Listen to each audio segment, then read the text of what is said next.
Sejam bem-vindos. Fique agora com o programa Espiritismo em Nossas Vidas com Wagner Ideale, sempre com temas que estão ligados ao nosso dia a dia. Olá pessoal, sejam todos bem-vindos ao nosso programa Espiritismo em Nossas Vidas e vamos hoje para a nossa aula número 15, que trata sobre os sentimentos. Porque na última nós falamos sobre emoção e hoje nós vamos um degrau a mais, que são os sentimentos. Basta que te deixe conduzir por ele e, sintonizado com sua misericórdia e sabedoria, busca realizar o melhor, assinalando o teu caminho com as pegadas de luz características de quem se entregou a Deus e em Deus progride. Eu quis colocar porque é muito interessante para a gente. Não estamos começando com uma prece, então por que não uma frase muito bem feita por algum mentor para que nós refletirmos. O que são sentimentos? Sentimento é uma função psíquica racional, então precisamos pensar sobre o que sentimos. A emoção vem automática e o resultado da nossa ação em cima dessa emoção é um ato pensado, é um sentimento. Sentimentos são as vivências do que é percebido pela emoção de maneira consciente. Muito bem colocado por Joana, né? Vamos repetir? Sentimentos são as vivências do que é percebido pela emoção de maneira consciente. Enquanto a emoção é efeito espontâneo do organismo, a qualquer ocorrência, a emoção produz o sentimento que passa a ser o júbilo ou constrangimento, a expectativa ou a emoção da raiva, a frustração. A vivência da emoção se torna um sentimento.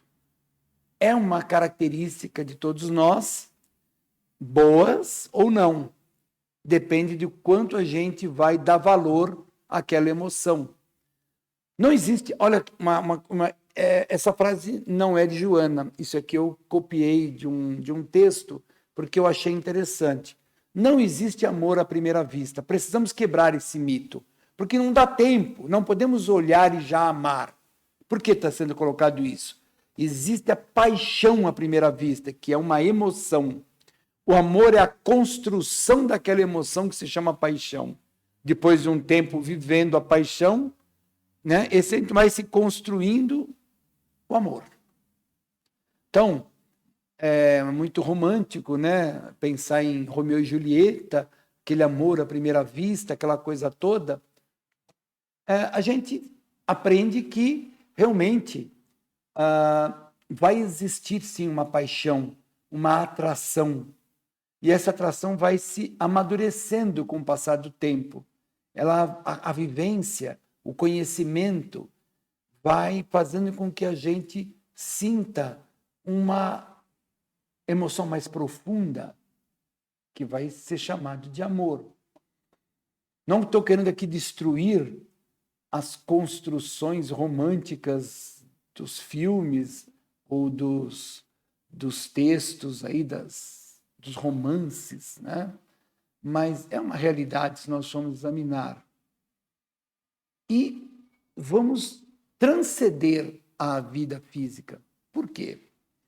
Porque ele e ela têm uma necessidade nessa vida de estarem juntos, pois foi preparado na espiritualidade essa junção, essa experiência a dois, por um período pequeno, médio ou longo. Foi preparado. Então, tem que existir um mecanismo de atração num primeiro momento.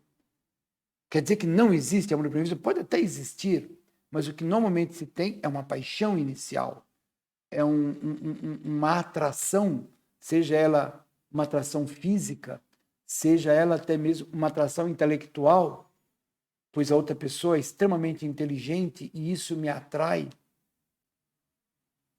E esse processo começa a ir amadurecendo. Por isso que o sentimento tem como o seu primeiro ponto uma emoção.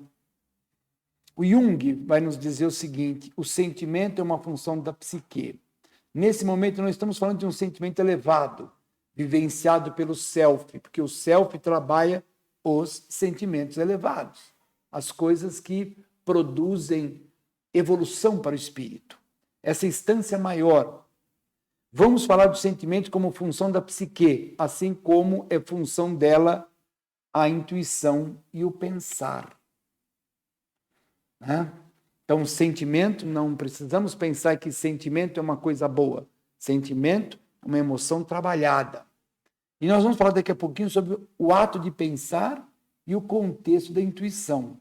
No princípio do processo evolutivo, porém, os sentimentos, se encontram em germe nos instintos agressivos ou primários, que vão libertando até o momento que passa a exercer atividades especiais na conduta, direcionando as aspirações para o belo, para o nobre, para o bom e para o elevado. Percebemos então que é tudo um treino. Nossas reencarnações, nas nossas vivências. Durante muitas encarnações nós vivemos a vida e não observamos nada ao nosso redor. Nos dias de hoje você vê muitas pessoas numa entrevista, num livro, num vídeo, enaltecendo a vida. Isso é resultado de muitas encarnações em que o espírito não enxergou a beleza da vida e agora tem consciência disso e começa a exteriorizar esses sentimentos de bem que a vida nos traz. Às vezes queremos exigir de alguém que sinta o amor da mesma forma que sentimos, mas não vai sentir porque somos pessoas diferentes. Então, isso é importante. O espírito da pessoa A tem uma evolução, o espírito da pessoa B tem outra. Quando chega uma emoção de paixão, cada um reflete isso de um jeito, porque eu tenho arquétipos dentro de mim que me levam a pensar de um jeito, o outro de outro. Isso é importante que a gente respeite a forma do outro. É difícil. A gente quer, enquanto pai, enquanto professor, impor a nossa vontade o que a gente acha que é certo ou errado. Não é uma tarefa fácil.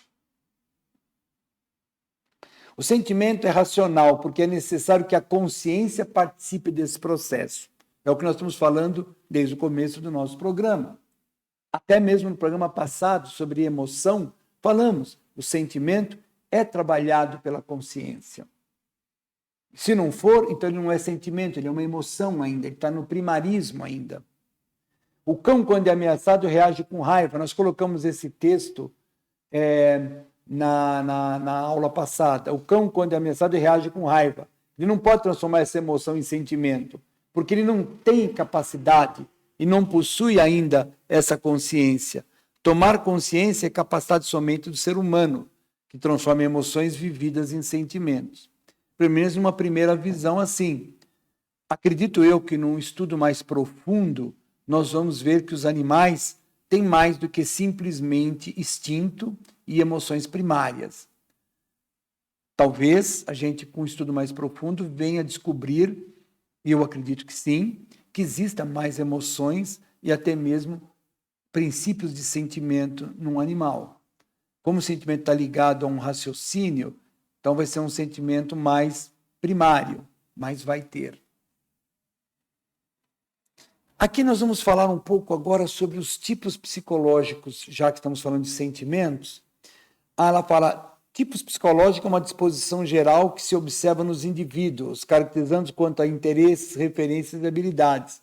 Por disposição deve-se entender um estado da psique preparada para agir ou reagir numa determinada situação. Então vamos ver os tipos. Sensação. Percepção sensorial nos diz que algo existe.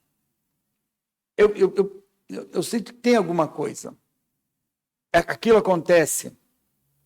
Aquilo outro acontece. Aquilo outro é assim. Então eu tenho uma sensação. O segundo item, o pensar, nos diz o que é. Então vamos lá. A sensação nos diz que algo existe. O pensar nos diz o que é. Porque eu vou raciocinar, eu vou trabalhar essa sensação, eu vou pesquisar e eu vou descobrir o que é. O sentimento já vai nos dizer se ele é agradável ou não. A razão é fria. Ela vai dizer a existência de algo e por que existe, o que é. Mas o sentimento vai nos dizer agradável ou não. Interessante. Agora, a intuição nos diz de onde vem e para onde vai. A coisa chega num patamar muito maior. Aí eu faço um parênteses para lembrar o que os amigos espirituais costumam nos dizer. Quando estamos dando o curso de mediunidade, sobre os tipos de mediunidade, de efeito físico, efeito inteligente, as mediunidades de psicografia, de psicofonia e tudo mais, nós temos sempre dito que a mediunidade do futuro é a intuição. Porque os médiums inconscientes, cada dia que passa, diminui. Hoje é raríssimo um verdadeiro médium inconsciente. Tem muito animismo por aí, tem muita coisa questionável, mas o médium totalmente inconsciente é difícil. Tem, claro que tem, mas é difícil. O semiconsciente, mais ou menos. Agora, o médium consciente é um médium que faz uso da intuição. Ele é intuído sobre determinado assunto. E se ele não se conhecer, se ele não estudar, se ele não aprender, essa intuição fica rasa, ela não fica profunda. Isso é uma coisa importante para se pensar. Analisando a função da intuição proposta por Jung, somos, entretanto, de parecer que a mesma procede do self, palavras da Joana. Entretanto, de parecer... como percepção que abre as portas da intuição para a paranormalidade, para a aquisição de conhecimento que independe do sentimento, do pensamento e da sensação. No momento que eu estou intuído por algo, ali não tem sensação, ali não tem sentimento e tampouco tem raciocínio. É uma ideia que chega e eu assimilo aquela ideia. Numa psicografia consciente, chegou aquela ideia, eu vou pondo no papel.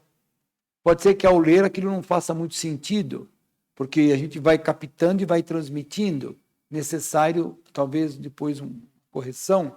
Mas quanto mais eu me aprofundo, melhor fica a passagem para o papel ou uma psicofonia, que seja. Vai ser algo que, quanto mais profundo o meu estudo, melhor eu vou transmitir a ideia do espírito. Outro ponto importante, dentro do contexto do nosso estudo dos sentimentos, é o extrovertido e o introvertido. São duas personalidades, duas características psicológicas, gerando dentro do contexto do sentimento, muito interessante. Porque a extroversão é a atenção para fora e o introvertido é a atenção para dentro. E, normalmente, a pessoa que expõe, que faz, que fala e tal, a impressão que ele é extrovertido, mas no fundo é o contrário. Ele é introvertido. E o inverso é a mesma coisa. Aquela pessoa que está muitas vezes quieto ali, parado, dá uma impressão de ser um introvertido, mas não é. Muitas vezes é uma pessoa extrovertida que não está colocando as coisas para fora naquele momento, por algum tipo de situação. Nos diz Joana de Ângeles, a extroversão caracteriza pelo interesse pelo objeto externo, pela responsabilidade e pela pronta aceitação dos acontecimentos externos, pelo desejo de influenciar e ser influenciado pelos acontecimentos, pela necessidade de aderir e de estar com algo, com alguém, com uma situação. Então, é do mundo de fora que me interessa. Diferentemente, a intervenção vem a atitude que leva a pensar, sentir e agir de modo a demonstrar claramente que o sujeito é o fator primário da motivação e que o objeto é de importância secundária. Ele está indo em busca dentro dele, os valores internos da alma. É interessante essa análise do extrovertido e do introvertido, mas todos nós temos um pouco de cada coisa.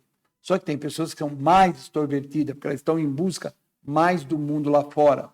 Há outros que, apesar de ter uma certa, esse mesmo contexto psíquico, mas ela é mais introvertida. A dor faz parte da vida. Ninguém vive sem lutar, mas é feliz quem já sabe esquecer e perdoar. Uma frasezinha de Casimiro Cunha, da psicografia do nosso querido Chico, acho que ficava bem bonitinho aqui, como um fechamento da nossa aula de hoje. E assim, nós chegamos ao final desse breve e sucinto estudo sobre os sentimentos. Na próxima semana, nós vamos para a lição 16, falar sobre os gigantes da alma. Dá uma impressão, né, maravilhosa. Nossa, os gigantes da alma. Aguarde. Obrigado, pessoal, pela participação de todos. Fiquem todos na paz do Mestre Jesus. Até a próxima.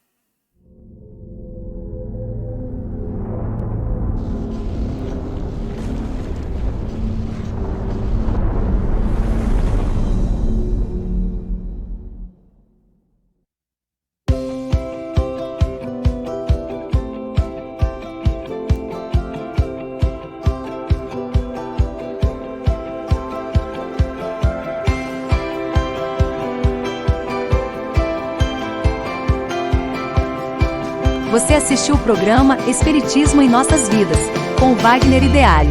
Rádio e TV Fraternal, sempre em sintonia com você.